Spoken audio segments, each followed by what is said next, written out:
Pen भी मेरा रुक रुक के चल रहा है, दिक्कत आ रही है, खैर कोई बात नहीं। हमने देखा कि आइंस्टीन का जो द्रव्यमान ऊर्जा तुल्यता संबंध है वो ये कहता है कि प्रत्येक द्रव्यमान और ऊर्जा जो है वो आपस में परिवर्तनशील है, यानी कि हम ये कह सकते हैं कि हर द्रव्यमान के तुल्य कोई ना कोई ऊर्जा होती है, और उस ऊर्जा का जो मान होता है वो होता है E बराबर m c स्क्वायर। पहली बात तो ये कि ये सूत्र तब काम में लिया जा सकता है जब द्रव्यमान ऊर्जा में या ऊर्जा द्रव्यमान में रूपांतरित होती है। अब अगर हमारे पास में प्रश्न आता है कि 1 ग्राम द्रव्यमान के तुल्य ऊर्जा ज्ञात कीजिए, ठीक है, ऊर्जा ज्ञात कीजिए। तो क्या करेंगे हम, सबसे पहले तो हम कहेंगे E बराबर m इंटू सी स्क्वायर। m का मान है हमारे पास में 1 ग्राम और c का मान हमारे पास में है 3 इंटू 10 की घात 8 मीटर पर सेकंड, और इसका हमें क्या करना है, वर्ग करना है, ठीक है। क्योंकि पहले हमारे से छोटी सी एक मिस्टेक हो गई थी तो उसको दोबारा से हम वापस कर रहे हैं, फिर से देखते हैं इसको। 1 ग्राम को अगर मैं किलोग्राम में चेंज करना चाहूं तो 10 की घात माइनस का 3 किलोग्राम हो जाएगा बच्चों। 3 का वर्ग हो जाएगा 9 और 10 की घात 8 का वर्ग हो जाएगा 10 की घात 16। मीटर का वर्ग मीटर स्क्वायर और सेकंड का वर्ग सेकंड स्क्वायर, ठीक है। अब अगर मैं इसको और आगे सॉल्व करना चाहूं तो देखो 9 आ गया हमारे पास में, 10 की घात 16 माइनस 3, अगर 10 की घात को हम देखें तो इन दोनों का आधार समान है, घातें जुड़ जाएंगी, 10 की घात प्लस का 13 हो जाएगा। किलोग्राम इंटू मीटर स्क्वायर प्रति सेकंड स्क्वायर बराबर होता है जूल। तो हमारे पास में जो आंसर आया है वो क्या है, 9 इंटू 10 की घात 13 जूल। अब प्रश्न अगर ये आता है कि 1 ग्राम के तुल्य ऊर्जा ज्ञात कीजिए, तो यहां तक करके छोड़ दीजिए। लेकिन मान लीजिए प्रश्न में आता है कि 1 ग्राम के तुल्य ऊर्जा इलेक्ट्रॉन वोल्ट में ज्ञात कीजिए।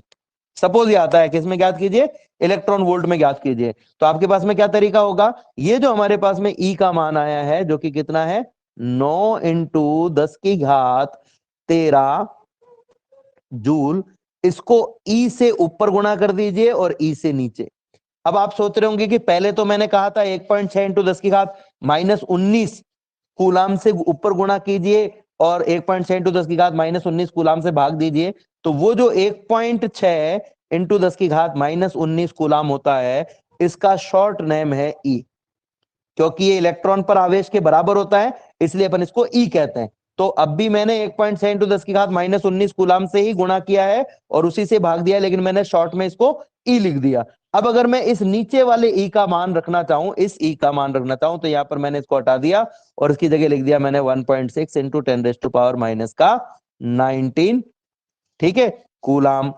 तो देखिए ये जो 9 बटा 1.6, हमें क्या करना है फिर इसके बाद में इस 9 में 1.6 का भाग देना है और 10 की घात माइनस 19 को ऊपर ले जाना है। पर यहां पर ये जो जूल है और नीचे जो कूलाम है, तो जूल बटा कूलाम ये दोनों मिलकर के हो जाते हैं वोल्ट।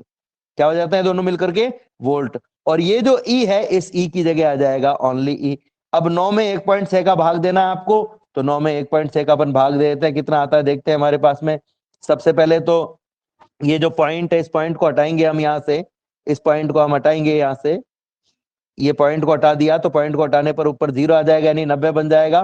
तो 90 में आपको 16 का भाग देना है, 16 का भाग हम देते हैं, 16 पंजे 80, 5 बार चला जाएगा, बचा यहाँ पर 10, ये हो गया 100, 16 छिंग 96, 6 बार चला जाएगा 96, बचा 4 0, 16 दूना 32, 5.62। तो आपके पास में क्या आ गया 5.62। पहले तो ये संख्या हमारे पास में आ गई, 9 में हमने भाग दिया इसका तो 5.62, ये हो गया आपके पास में 5.62 इंटू 10 की घात, 10 की घात 13 तो ऊपर है, माइनस 19 को ऊपर ले जाओगे तो प्लस 19 हो जाएगा।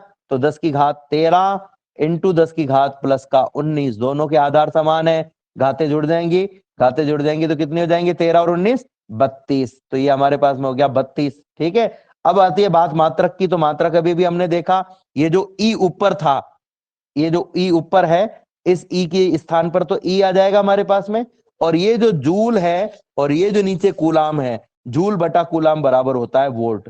तो ये जो मान है हमारे पास में किसमें हो जाएगा 5.62 इंटू 10 की घात 32 इलेक्ट्रॉन वोल्ट। यानी इलेक्ट्रॉन वोल्ट में निकालना है आपको तो 1.6 इंटू 10 की घात -19 से गुणा कर दीजिए और इसी से भाग दे दीजिए, और जिससे भाग दे रहे हैं उसका मान रख करके गुणा भाग कर लीजिए, लेकिन जिससे गुणा कर रहे हैं उसकी जगह आप लिख दीजिए ई। अब इसका उल्टा भी कर सकते हो आप, इलेक्ट्रॉन वोल्ट को जूल में कन्वर्ट करना हो तो इस एक ई की जगह 1.6 इंटू 10 की घात -19 कूलाम रख दीजिए और वी की जगह जूल प्रति कूलाम रख दीजिए। तो ई की जगह तो आ जाएगा हमारे पास में 1.6 इंटू 10⁻⁻⁻19 कूलाम और वी की जगह आ जाएगा जूल प्रति कूलाम। तो कूलाम से कूलाम कट जाएगा और संख्याएं आपस में गुणा हो जाएगी। तो इलेक्ट्रॉन वोल्ट को अगर जूल में कन्वर्ट करना है तो उसका तरीका भी हमारे पास में है, और अगर जूल को इलेक्ट्रॉन वोल्ट में कन्वर्ट करना है तो उसका तरीका भी हमारे पास में है। अब इसमें कभी कभी एक प्रश्न और आता है बच्चों, और वो प्रश्न क्या आता है तो वो प्रश्न भी हम देखेंगे। एक प्रश्न इसमें ये आता है कि एक AMU 1 AMU के तुल्य ऊर्जा ज्ञात कीजिए। तो सबसे पहले आपको ये समझना पड़ेगा ये 1 AMU है क्या। आप यहां पर देखोगे कि 1 AMU जिसको हम एक एटॉमिक मास यूनिट कहते हैं उसका मान 1.66 इंटू 10⁻27 किलोग्राम होता है। तो अगर आपको कोई कहे कि एक AMU के तुल्य ऊर्जा ज्ञात कीजिए तो हम क्या कहेंगे E बराबर m इंटू सी स्क्वायर से m का जो मान है वो कितना हो गया 1.66 इंटू 10⁻⁻27 किलोग्राम। ये आपको याद रखना पड़ेगा। 1 AMU का मान कितना होता है 1.66 इंटू 10 की घात -27 किलोग्राम। और C का मान कितना है तो C का मान हमारे पास में है 3 इंटू 10 की घात 8 मीटर प्रति सेकंड, और इसका हमको क्या करना है वर्ग करना है। ठीक है, अब हम क्या करेंगे यहां पर इस ब्रैकेट को खोल देंगे, ब्रैकेट को खोलेंगे तो हमारे पास में क्या आएगा देखते हैं हम। ब्रैकेट को खोल देते हैं, ब्रैकेट को खोलने पर हमारे पास में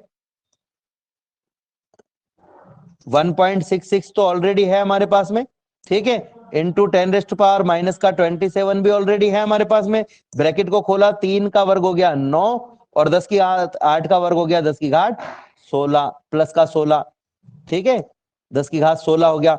और किलोग्राम की जगह आ गया हमारे पास में किलोग्राम, मीटर का वर्ग किया तो मीटर स्क्वायर और सेकंड का वर्ग किया तो सेकंड का स्क्वायर। अब आपको क्या करना है ज्यादा कुछ नहीं करना, अब आपको गुणा भाग करना है केवल। तो हम यहाँ पर गुणा भाग कर लेते हैं। हमें क्या करना है 9 को गुणा करना है 1.66 से, तो 9 को 6 से गुणा किया 9 × 5 = 54 के 4 हाथ से लगे 5, 9 × 54 54 और 5 59 के 9 हाथ से लगे 5, 9 एकम 9 9 और 5 14। तो हमारे पास में आ गया 14.94 इंटू 10 की घात -27 और 10 की घात प्लस का 16, दोनों का आधार समान है घातें जुड़ जाएंगी। -27 और प्लस का 16 कितना होता है -11, और किलोग्राम इंटू मीटर स्क्वायर प्रति सेकंड स्क्वायर बराबर होता है जूल। तो आपके पास में क्या गया 14.94 इंटू 10 की घात -11। और भी इसको कन्वर्ट करना चाहो तो 1.494 इंटू 10⁻⁻10 जूल, क्योंकि एक पॉइंट को हम इस तरफ लेके गए और जैसे ही संख्या में एक पॉइंट को इस तरफ लेके जाओगे तो क्या होगा घात जो है वो एक बढ़ जाएगी। तो -11 से एक बढ़ करके -10 हो गई, -10 बड़ा होता है। अब अगर इसमें भी कोई आपको कहे कि इसको इलेक्ट्रॉन वोल्ट में कन्वर्ट करो तो क्या करोगे वही 1.6 इंटू 10 की घात -19 कूलाम से भाग दिया और इसी से गुणा कर दिया, और गुणा करने के लिए हम इसकी जगह क्या लिख सकते हैं ई लिख सकते हैं। ठीक है, तो इसको भाग अगर आप दोगे तब आपके पास में क्या आंसर आएगा हम वो देख सकते हैं। यहां से 1.494 में आपको भाग देना है, या अगर आप इसको कन्वर्ट नहीं करोगे तो भाग देना थोड़ा सा आसान होगा क्योंकि पॉइंट की संख्या नहीं आएगी अपने पास में। तो अपन इसको क्या करते हैं -11 ही रख लेते हैं और इसको 1.494 की जगह 14.94 लिख लेते हैं।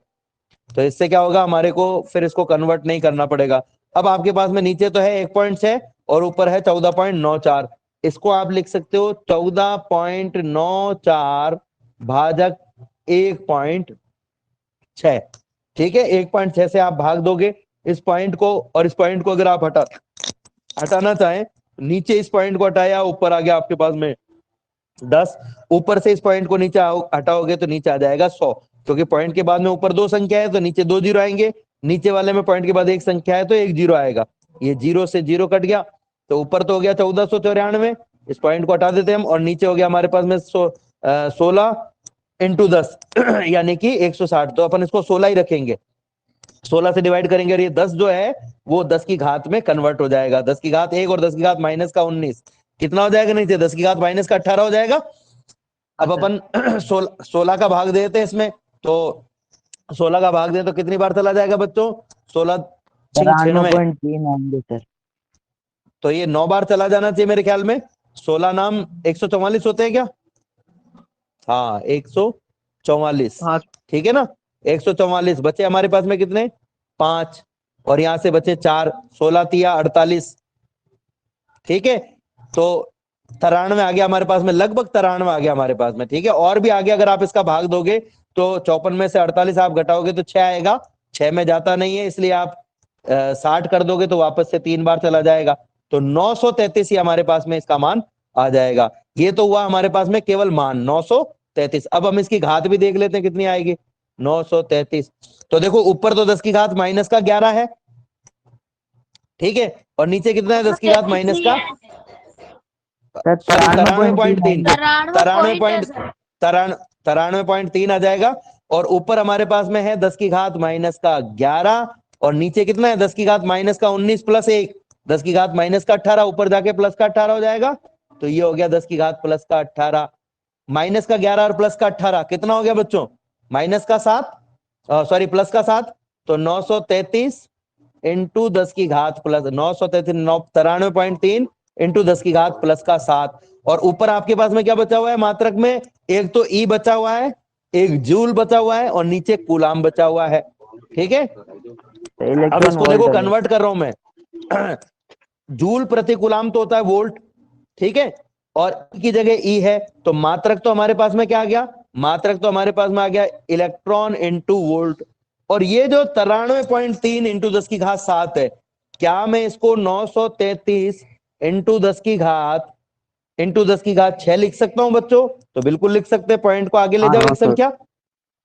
ये जो 10 की घात 6 है इसको हम कहते हैं मिलियन, इसको हम क्या कहते हैं, मिलियन, तो ये हमारे पास में कितना हो जाएगा 933, 10 की घात 6 की जगह मिलियन इलेक्ट्रॉन वोल्ट, कई बार इसे हम मेगा इलेक्ट्रॉन वोल्ट भी कह देते हैं, मिलियन इलेक्ट्रॉन वोल्ट की जगह मेगा इलेक्ट्रॉन वोल्ट भी कह देते हैं, तो हमारे पास में कितना आ गया, एक एएमयू के तुल्य ऊर्जा 933 मेगा इलेक्ट्रॉन वोल्ट, इस प्रकार से अपन निकाल सकते हैं मान।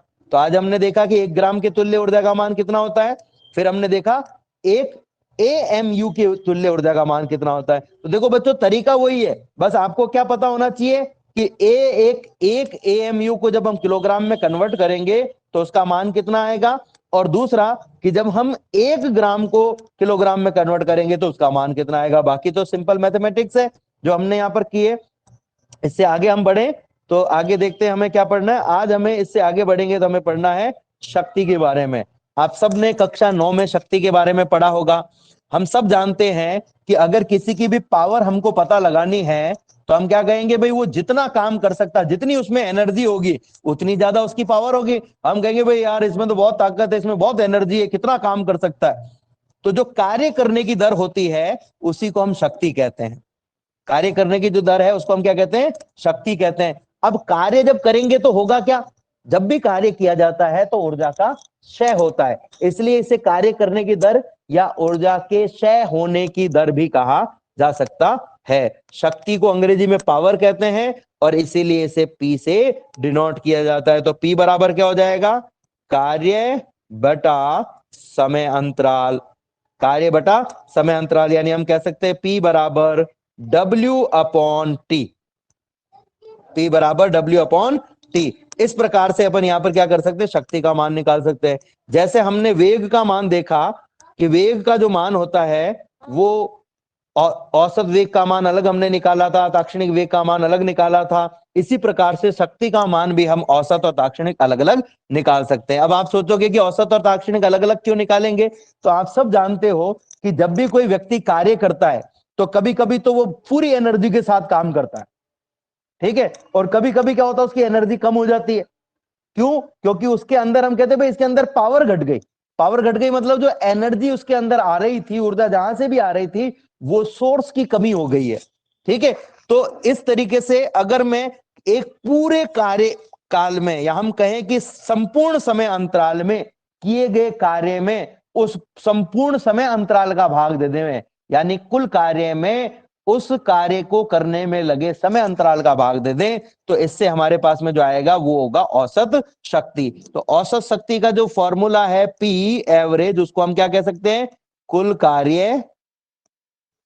कार्य बटा समय अंतराल। तो हम अगर परिभाषा देना चाहें, मैं शॉर्ट में लिख रहा हूं समय अंतराल, तो कैसे दे सकते हैं, किसी भी पिंड या मशीन द्वारा किए गए कुल कार्य और उसमें लगने वाले समय अंतराल का अनुपात औसत शक्ति कहलाता है। कोई भी पिंड या मशीन जितना भी कार्य करेगा और उसमें जो समय लगेगा, उस समय का जो अनुपात है, उस कार्य और समय का जो अनुपात है, उसे हम क्या कहेंगे, औसत शक्ति। पी एवरेज, इसका मान कितना हो जाएगा, किया गया कार्य डेल डब्ल्यू बटा समय अंतराल डेल टी। ठीक है, अब अगर आपसे कोई कहे कि तात्क्षणिक शक्ति का मान निकालो, तो जैसे हमने तात्क्षणिक वेग की, तात्क्षणिक त्वरण की परिभाषाएं दी थी, और हमने क्या कहा था कि किसी विशेष क्षण पर कण का जो वेग होता है उसको हम तात्क्षणिक वेग कहते हैं। ठीक इसी प्रकार से किसी विशेष क्षण पर पिंड की या मशीन की जो शक्ति होती है उसे तात्क्षणिक शक्ति कहते हैं। यानी कि अगर हमारे पास में किसी विशेष क्षण पर किए गए कार्य और उस क्षण में लगे समय अंतराल का अनुपात है, तो हम तात्क्षणिक शक्ति निकाल सकते हैं। अब आपने देखा भी होगा कि पहले जब हमने तात्क्षणिक वेग निकाला था तो हमने क्या कहा था कि जो समय अंतराल है इसे हमें बहुत छोटा लेना पड़ेगा। यानी कि इस इक्वेशन में हम क्या करेंगे, यहाँ इस इक्वेशन में जैसे हम वेग वाले मैटर में करते थे, limit del t tends to zero. Del t tends to zero का मतलब क्या है कि समय अंतराल जीरो की ओर बढ़ रहा है, यानी कि बहुत छोटा है। और जब समय अंतराल छोटा होगा तो इसे हम डेल की जगह डी में कन्वर्ट कर देंगे, डी टी। और ऊपर भी डी टी की जगह डी डब्ल्यू, डेल डब्ल्यू की जगह क्या आ जाएगा, डी डब्ल्यू, क्योंकि अल्प समय अंतराल में किया गया कार्य भी अल्प ही होता है। अब कार्य बराबर क्या होता है बच्चों, हम सब जानते हैं कि कार्य बराबर होता है बल गुणा विस्थापन। बल गुणा विस्थापन अगर हम यहां पर रख दें तो हमारे पास में क्या आ जाएगा, डी एफ डॉट एस। अगर मान ले हम 1 मिनट के लिए कि बल का मान कांस्टेंट है, तो एफ बाहर आ गया, अंदर क्या रह गया, D S by D T. और डी एस यानी विस्थापन बटा समय अंतराल क्या कहलाता है, वेग कहलाता है। तो हमारे पास में क्या आ जाएगा बच्चों, यहां से D S by D T की जगह वेग भी आ जाएगा, यानी कि P बराबर आपके पास में हो जाएगा एफ डॉट वी। यानी आपको तात्क्षणिक शक्ति निकालनी है तो बल और वेग का अदिश गुणा कर दीजिए। देखो बीच में डॉट आ रहा है, डॉट आ रहा है, इसका मतलब क्या हुआ, अदिश गुणा हुआ।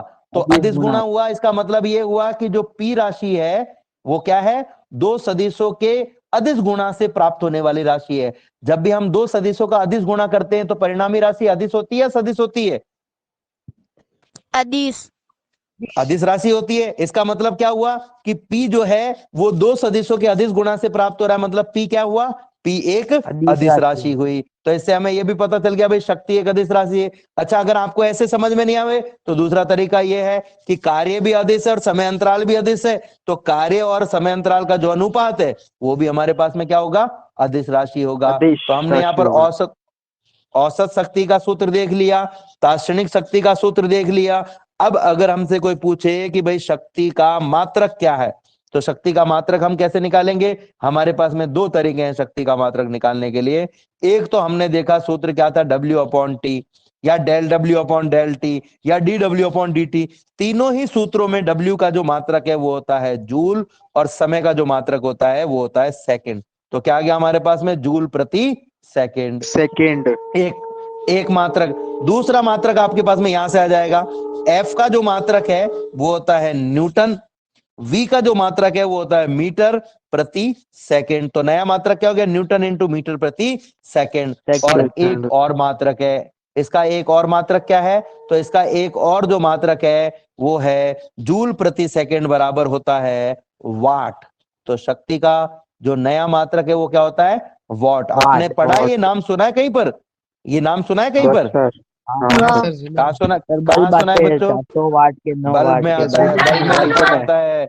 बिल्कुल आपने सही कहा, बल्ब में लिखा होता है 100 वाट का बल्ब, 200 वाट का बल्ब, 300 वाट का बल्ब। तो ये जो बल्ब है, बल्ब पे जो लिखा हुआ होता है वो इसकी पावर लिखी हुई होती है, इसकी शक्ति लिखी हुई होती है। तो इसका मात्रक हमें पता चल गया, इसका सूत्र हमें पता चल गया। अब अगर हमें इसकी विमा निकालनी है तो अभी निकाल देते हैं विमा भी हम।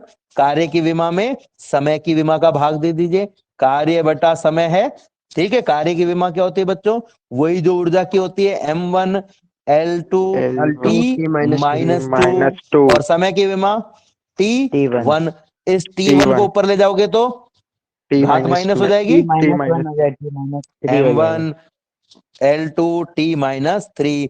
बहुत अच्छे, मुझे ये बात जान करके बहुत खुशी हुई है, और इसके लिए मैं आप सबकी तारीफ भी करना चाहूंगा कि आप लोगों को विमाएं भी याद है और आप पूरी मुस्तैदी से पढ़ रहे हो। इसलिए छोटी छोटी गलतियां जो बहुत बार मुझसे भी हो जाती है, आपसे भी हो जाती है, तो उसका भी आप ध्यान रख रहे हो। इसका मतलब आप अच्छे से पढ़ाई कर रहे हो। आपको और आपके परिवारजनों को इसके लिए धन्यवाद। सभी आप सब तारीफ के काबिल हो, जो बच्चे पूरी ध्यान रख रहे हैं। और इसी मेहनत से बेटा आगे बढ़ते रहोगे तो आपको सक्सेस होने से दुनिया में कोई नहीं रोक सकता है। लाइफ में मजे करने के दो तरीके हैं।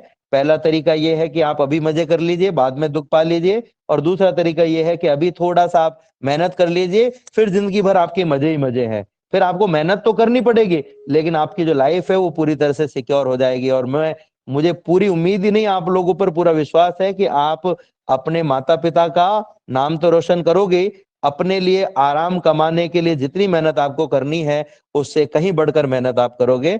आपके उज्जवल भविष्य के लिए मेरी शुभकामनाएं आपके साथ है। आगे हम बढ़ते हैं इससे। तो हमने शक्ति के बारे में देखा कि शक्ति एक अदिश राशि है, शक्ति का मात्रक हमने देखा, हमने इसका एक और मात्रक देखा वॉट। हमने इसके साथ साथ ये भी देखा कि जो शक्ति है उसकी विमा क्या होती है। अब एक और चीज हमारे पास में आती है कि भाई ये जो वॉट है हमारे पास में, या शक्ति का मात्रक जूल प्रति सेकंड आए, तो ऐसा ही मात्रक है। अगर आपको कोई पूछता भाई सीजीएस मात्रक क्या है, तो जूल की जगह कितना आ जाएगा बच्चों? जूल की जगह आ जाएगा हमारे पास में अर्ग। और सेकंड की जगह क्या आएगा? सीजीएस में सेकंड की जगह सेकंड ही रहता है। तो नया मात्रक क्या हो जाएगा आपके पास में? अर्ग बटा सेकंड। एक और मात्रक है, एक और मात्रक है जो एफपीएस पद्धति में काम में लिया जाता है, जिसे हम कहते हैं एचपी, यानी कि हॉर्स पावर, यानी अश्व शक्ति। जो 1 हॉर्स पावर यानी एक अश्व शक्ति है, उसका मान 746 वॉट के बराबर होता है। ठीक है, हॉर्स पावर, 1 हॉर्स पावर का मान 746 वॉट के बराबर होता है। अब अगर आपसे कोई पूछ ले कि भाई 1 वॉट कितना होता है, तो 1 वॉट कैसे हम निकालेंगे? तो हम कहेंगे भाई 1 वॉट बराबर 1 जूल प्रति सेकंड। यानी जो शक्ति का सूत्र है P बराबर W/T, इसमें अगर मैं W का मान 1 जूल रख दूं और समय का मान 1 सेकंड रख दूं, तो हमारे पास में क्या आ जाएगा? 1 जूल प्रति सेकंड, यानी कि 1 वॉट। अब 1 वॉट की परिभाषा देखो, यहीं से बन जाएगी। यदि 1 जूल कार्य 1 सेकंड में संपादित किया जाए, तो समझ लीजिए कि उस मशीन की, निकाय की, पिंड की शक्ति 1 वॉट होगी। या हम कह सकते हैं कि 1 वॉट उस मशीन की, उस पिंड की, उस निकाय की शक्ति है जो 1 सेकंड में 1 जूल कार्य संपादित करता है। ठीक है बच्चों, तो ये जो हम पढ़ा अभी आपको समझ में आया या नहीं आया? आ गया सर। चलो ठीक है, आगे बढ़ते हैं हम इससे, थोड़ा सा और आगे बढ़ेंगे हम। तो देखते हैं अगला जो टॉपिक है वो क्या है हमारा? पिंडों की टक्कर या संघट। ये इस चैप्टर का सबसे इंपॉर्टेंट टॉपिक है। अब देखो, जब मैं ये बोलूं कि ये इस चैप्टर का सबसे इंपॉर्टेंट टॉपिक है, तो इसका मतलब ये नहीं है कि भाई इसके अलावा कुछ आएगा ही नहीं परीक्षा में। सबसे इंपॉर्टेंट टॉपिक का मतलब ये है कि इस टॉपिक पर परीक्षा में कई बार प्रश्न आया है। मतलब इस बार भी परीक्षा में प्रश्न आने की संभावनाएं ज्यादा है। हम इंपॉर्टेंट टॉपिक किसको कहेंगे? जिस पर परीक्षा में प्रश्न आया। पर इसका मतलब ये नहीं कि परीक्षा में प्रश्न नहीं आया तो वो इंपॉर्टेंट नहीं है, वो भी इंपॉर्टेंट है। वो परीक्षा में प्रश्न नहीं आया, लेकिन हो सकता है कि उससे जुड़ा हुआ कोई दूसरा टॉपिक आपको तब तक समझ में नहीं आया जब तक उस टॉपिक को आप नहीं पढ़ो। तो 2 या 3 या 4 टॉपिक जो परीक्षा में आते हैं वो हमारी इंटेलिजेंसी को साबित नहीं कर सकते हैं। इसलिए जब हम इंपॉर्टेंट टॉपिक कहते हैं, या मैं कहूं कि कोई इंपॉर्टेंट टॉपिक है, आपके सर कोई दूसरे सर हैं, या कोई आपका भाई है, कोई दोस्त है, वो कहे कि ये सबसे इंपॉर्टेंट है, तो इसका मतलब सिर्फ ये समझना कि परीक्षा में आने की संभावनाएं ज्यादा है। बाकी जीवन में सभी टॉपिक्स की इंपॉर्टेंस सेम है। अब पिंडों की टक्कर या संघट, इसका मतलब क्या है? देखो, जब भी दो या दो से अधिक पिंड एक दूसरे की ओर गति करते हुए या एक ही दिशा में अलग अलग वेग से गति करते हुए, आपने देखा भी होगा कई बार एक जीप आगे जा रही है और पीछे से आकर के टक्कर मार दी ट्रक ने, है ना?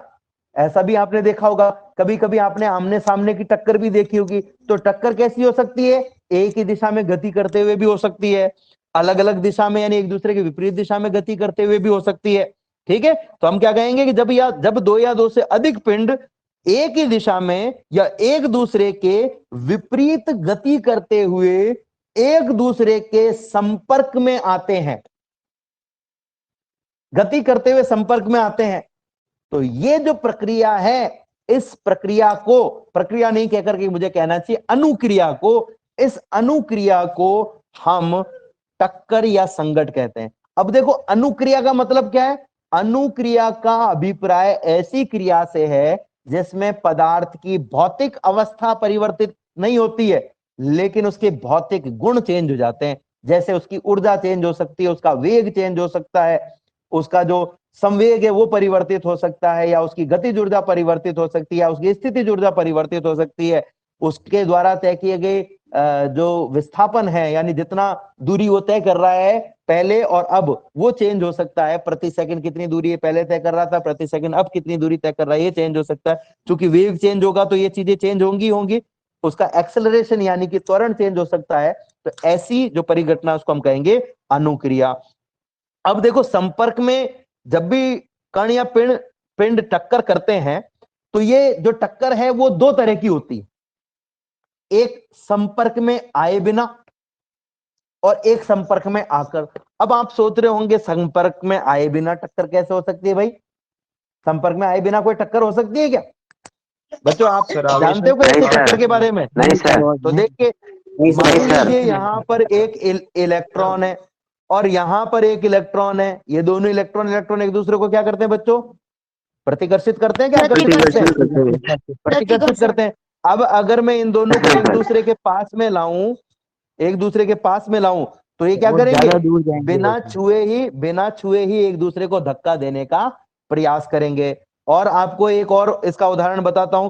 मान लीजिए कि यहां पर एक चुंबक रखा हुआ है, ठीक है, ये इसका N ध्रुव है। अब एक चुंबक आपने अपने हाथ में पकड़ा हुआ है। अगर आप इसका N ध्रुव इस दूसरे चुंबक के पास में लाओ, तो ये जो चुंबक है जो फ्री रखा हुआ है, ये पीछे हटने लगेगा, अपने आप ही पीछे हटने लगेगा। ये जो टक्कर है, ये ऐसी टक्कर है जिसमें पिंड एक दूसरे को स्पर्श नहीं कर रहे हैं, लेकिन एक दूसरे पर बल लगा रहे हैं। स्पर्श नहीं कर रहे हैं, लेकिन एक दूसरे पर बल लगा रहे हैं। ठीक है। दूसरी टक्कर कैसी है? दूसरी टक्कर जो हमने सामान्यतः देखी है, जिसमें दोनों पिंडों का एक दूसरे से टच होना जरूरी होता है, संपर्क में आना जरूरी होता है। हमारे सिलेबस में ये वाली टक्कर है जिसमें दोनों पिंड एक दूसरे के संपर्क में आते हैं। अब ये जो टक्कर है, इसको हम दो भागों में बांट सकते हैं। पहली है प्रत्यास्थ टक्कर और दूसरी है अप्रत्यास्थ टक्कर। बहुत ही सिंपल अंतर है दोनों में। बहुत ही सिंपल अंतर क्या है, समझ लेते हैं हम। ऐसी टक्कर, दो या दो से अधिक पिंडों की ऐसी टक्कर जिसमें टक्कर से पूर्व और टक्कर के पश्चात जितने भी पिंड टक्कर कर रहे हैं, उन सब की जो टोटल संवेग है, मैंने टोटल कहा है, इंडिविजुअल नहीं, प्रत्येक का संवेग नहीं, कुल संवेग, यानी हम कह सकते हैं निकाय का कुल संवेग संरक्षित रहता है। यानी टक्कर से पहले इन तीनों का टोटल संवेग जितना था, टक्कर के बाद में भी टोटल संवेग उतना ही रहेगा। तीनों का कुल संवेग सुरक्षित रहेगा, लेकिन प्रत्येक का संवेग सुरक्षित रहेगा कि नहीं रहेगा, इसकी गारंटी नहीं है। इसकी गारंटी नहीं है। जैसे मान लीजिए कि पहले पिंड का और दूसरे पिंड का संवेग प्रारंभ में 2-2 था और बाद में टक्कर के बाद में 1 और 3 हो गया, तो देखो कुल तो पहले भी 4 था, अब भी 4 है, लेकिन प्रत्येक का चेंज हो गया। ठीक है। दूसरी बात कि अगर टक्कर से पूर्व और टक्कर के पश्चात इस निकाय की कुल गतिज ऊर्जा भी सुरक्षित रहती, संवेग भी संरक्षित रहता है और कुल गतिज ऊर्जा भी संरक्षित रहती है, तो समझ लीजिए ये प्रत्यास्थ टक्कर है। और अगर संवेग तो संरक्षित रहता है लेकिन गतिज ऊर्जा संरक्षित नहीं रहती है, संवेग तो संरक्षित रहता है लेकिन गतिज ऊर्जा संरक्षित नहीं रहती है, तो समझ लीजिए कि ये जो टक्कर है वो अप्रत्यास्थ टक्कर होगी। कैसी टक्कर होगी? अप्रत्यास्थ टक्कर। अब अप्रत्यास्थ टक्कर भी दो तरह की होती है, एक पूर्णतः अप्रत्यास्थ टक्कर और दूसरी अप्रत्यास्थ टक्कर। पूर्णतः अप्रत्यास्थ टक्कर और अप्रत्यास्थ टक्कर में अंतर सिर्फ इतना सा है कि ऐसी टक्कर जिसमें टक्कर से पूर्व और टक्कर के पश्चात पिंड का संवेग तो संरक्षित रहे परंतु गतिज ऊर्जा सुरक्षित नहीं रहे और टक्कर के पश्चात कण एक दूसरे से चिपक जाएं, उसको हम कहेंगे पूर्ण अप्रत्यास्थ टक्कर। और जिसमें कण एक दूसरे से नहीं चिपकेंगे उसे हम कहेंगे केवल अप्रत्यास्थ टक्कर। समझ में आई बात कि नहीं? देखो, गतिज ऊर्जा तो अप्रत्यास्थ टक्कर चाहे पूर्ण अप्रत्यास्थ टक्कर हो चाहे अपूर्ण अप्रत्यास्थ टक्कर हो, दोनों में ही संरक्षित नहीं रहती है, संवेग संरक्षित रहता है। फिर से एक बार हम समझ लें, प्रत्यास्थ टक्कर ऐसी टक्कर है जिसमें संवेग भी संरक्षित रहता है और गतिज ऊर्जा भी संरक्षित रहती है, और अप्रत्यास्थ टक्कर ऐसी टक्कर है जिसमें संवेग तो संरक्षित रहता है लेकिन गतिज ऊर्जा संरक्षित नहीं रहती है। ठीक है बच्चों, अब इसमें भी हम क्या कहेंगे? ऐसी टक्कर जिसमें कण चिपक जाएंगे, संवेग संरक्षित रहेगा लेकिन गतिज ऊर्जा संरक्षित नहीं रहेगी, वो पूर्णतः अप्रत्यास्थ टक्कर है। और ऐसी टक्कर जिसमें कण चिपकेंगे नहीं, संवेग संरक्षित रहेगा, गतिज ऊर्जा संरक्षित नहीं रहेगी, उसे हम कहेंगे अप्रत्यास्थ टक्कर। ठीक है, कोई दिक्कत यहां तक? कल हम प्रत्येक टक्कर के बारे में बारी बारी से समझेंगे और ये देखेंगे कि टक्कर से पूर्व पिंडों के वेग का मालूम अगर हमें हो, उनके वेग हमें पता हो, तो टक्कर के पश्चात इनके वेग में क्या परिवर्तन होंगे ये हम आसानी से ज्ञात कर सकते हैं। आज के लिए इतना ही, धन्यवाद। Hello sir. हाँ बोलो। सर ये प्रत्यास्थ टक्कर और पूर्ण प्रत्यास्थ टक्कर दोनों एक ही है? हाँ, प्रत्यास्थ टक्कर तो मैंने प्रत्यास्थ टक्कर में तो दो बताए नहीं ना, एक ही बताया। ठीक है सर। प्रत्यास्थ टक्कर में तो मैंने दो बताए नहीं, एक ही बताया। केवल अप्रत्यास्थ टक्कर को मैंने दो भागों में, हम इसको दोनों को एक ही पढ़ेंगे। अप्रत्यास्थ टक्कर और प्रत्यास्थ टक्कर के लिए अलग अलग नहीं पढ़ेंगे। ये तो हमने कंडीशन बताई है कि कब ये अप्रत्यास्थ टक्कर पूर्णतः अप्रत्यास्थ टक्कर होगी और कब ये अप्रत्यास्थ टक्कर होगी, लेकिन हम पढ़ेंगे एक ही के बारे में।